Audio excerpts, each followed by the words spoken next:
Candidates, we will now discuss the issue of gentrification.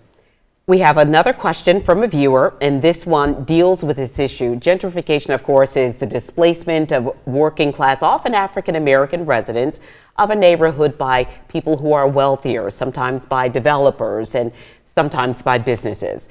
So this question was submitted by Marcia, and she writes, gentrification is having a significant impact on older neighborhoods in the Charleston area, such as the Maryville and Ashleyville communities. What would you do to help restore, protect, and preserve older communities in Charleston that are presently going through gentrification?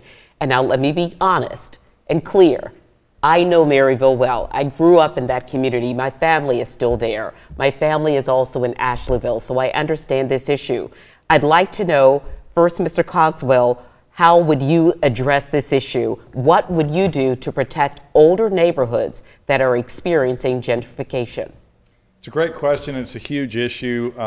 If you look at what the African American population has done over the past 10 years, most of which obviously Mayor Tecklenburg was at the helm, the population has been dropping rapidly. And we're losing a lot of our character, we're losing a lot of our DNA, and it needs protection.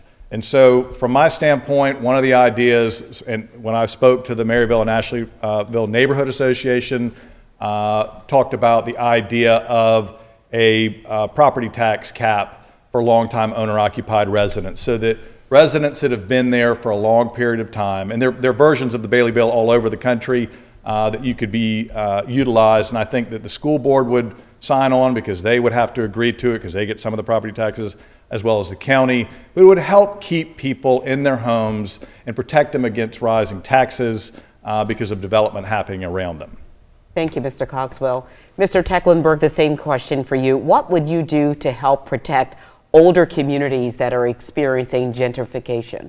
So gentrification is happening in vibrant cities all over the country and the world where market pricing demand has outstripped supply and prices have gone up. And renters are particularly susceptible.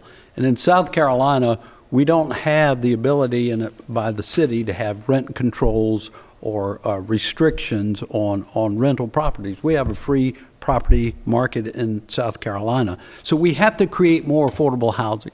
Last night at City Council, or 2 nights ago, we had 3 families that were there thanking the city because they were able to buy new homes that the city had provided through its home ownership program. We do more of that. We also have a program to help folks fix up their homes and stay in their homes if they want to. But those who are really susceptible are renters. We need to raise incomes. We need to provide protection and or assistance when renters are at risk. Thank you, Mr. Tecklenburg.